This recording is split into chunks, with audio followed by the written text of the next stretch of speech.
Good morning, good morning. Just thought I'd hop on and share a few thoughts with you guys this morning. I was having a conversation with somebody very close to me who is walking through the ugly side of divorce. And as we were talking, he said something that really impacted me. He said, one of the saddest things is seeing the light go out in her eyes, and I interpret it a little bit in his eyes. And I think a lot of times there are times in our life when we are walking through dark seasons, we're walking through dark times, and it's easy to only see the darkness. And we're hoping, we're clawing, we're fighting, we're searching for the light that will take us through that experience. And I think sometimes we feel like we are walking alone. But thankfully, this gentleman and I have a fantastic relationship. We are very close. And he has the ability to reach out to me and say, "Hey, Jody, can I chat?" And I often send him text messages and just say, "Hey, I want to let you know that I'm thinking about you, that you're on my mind, that your family's on my heart. And if there's a listening ear or a shoulder that you need, give me a shout."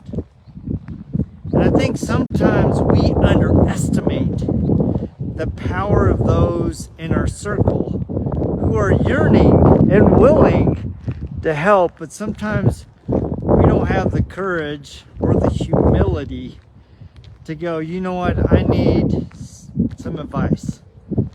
I need some of your strength. I need to tap into your experience, your insight."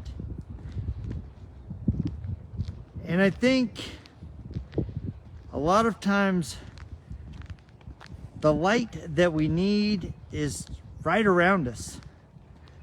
The light is in a good friend, a good brother, a brother-in-law, a friend, a confidant, a mentor, and ultimately the man upstairs.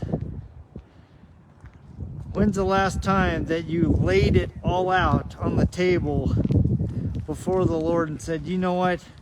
I'm in a dark spot. I don't know what to do. I don't know how to turn. I don't know how to move. Can you give me a little direction?" And I remember years ago when we first started our business, we got into a really challenging situation with one of our customers who was going to leave us with a $137,000 bill because some things had changed in the direction that she wanted to go, brought in some new investors, and the new investors said, "Well, if we're gonna invest in you, you have to use our development team." And basically they said, "We're not gonna pay for what you owe them." And I remember, we were debating what to do, and our legal counsel said, "You know what, one of the things that you could do," he's like, "you could take her to court and you would probably win." He goes, "But you would spend as much taking her to court as you would if you just walked away from the money." So he suggested that we go to arbitration.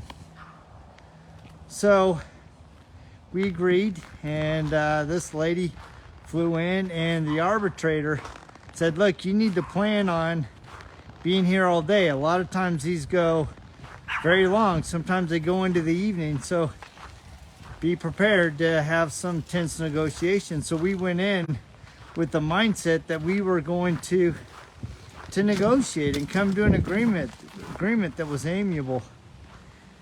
And early afternoon, the arbitrator came back into the room where me and my partner were, and he said, "Well, she just left." I go, "What?"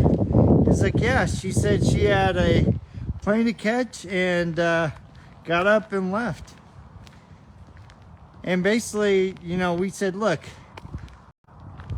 we're willing to walk away from everything, but we keep the code. And we're, you know, and that had some ripple effects too. But in the end, we ended up having to walk away from $137,000. And I can tell you, the next 3 months were extremely challenging. And I remember the next day I woke up and I had not slept well. I had tossed and turned. I had put myself in a place of worry because I'm looking at not having that money and potentially not being able to make payroll.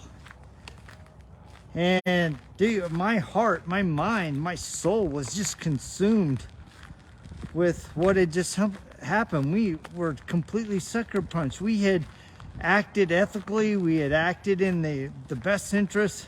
We had done everything on our part to make this person successful. And we were being left.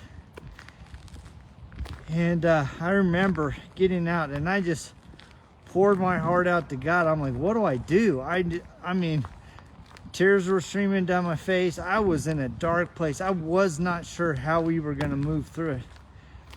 And I remember just collapsing on the floor and crying in frustration. And once I got it all out, the little spirit whispered and said, you know what? Get up, get to work, and I will show you step by step what to do. And the question came to me, what is the one thing you can do today that will get you in the right direction? And that one thing became the light, the direction for that day. And then the next day, I asked myself the same question. What is the one thing, or maybe the two things today that I need to do that will pull me out of this dark season of our business, this dark season in my life? And little by little, the way was unfolded to me, and we were able to move out of that very challenging situation. And I think sometimes we're called to walk through dark moments. Sometimes we're forced to take on dark moments because of the decisions of others.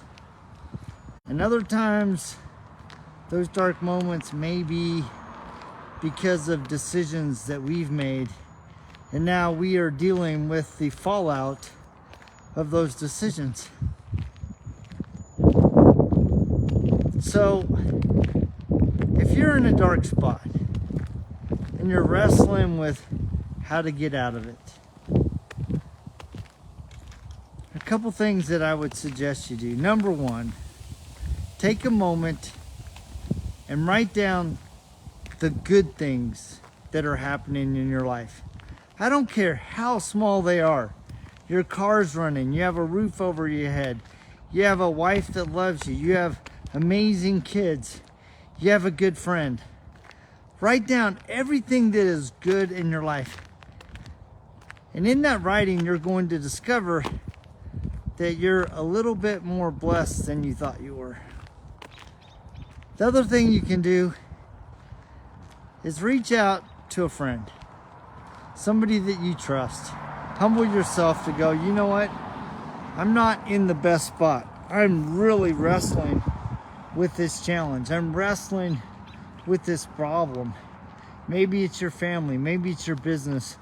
Maybe it's a heavy health challenge. Maybe you've lost your job. I don't know, but whatever it is, there's someone in your circle that is willing to be a sounding board, to be a comfort, to be a cheerleader, to be a confidant, to give you advice. And maybe they don't have all of the answers. And sometimes we don't have all of the answers, but maybe some of my past experiences can be a blueprint that can shed some light on how you can use that blueprint and adapt it into your life. And ultimately, if you don't feel like you got that, turn your heart, your mind, your thoughts to God and say, look, can you give me a little direction? Can you give me some insight, inspiration? Can you give me peace?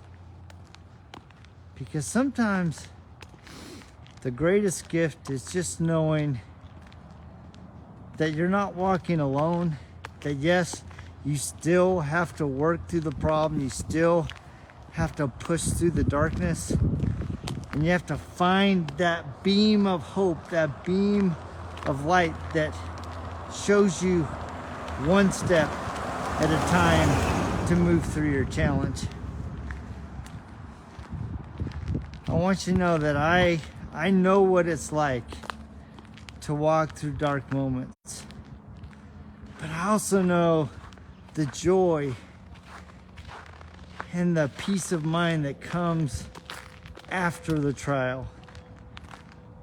Because a lot of times, part of the trial is the refining process that we need to go through to make us a better husband, better father, a better man.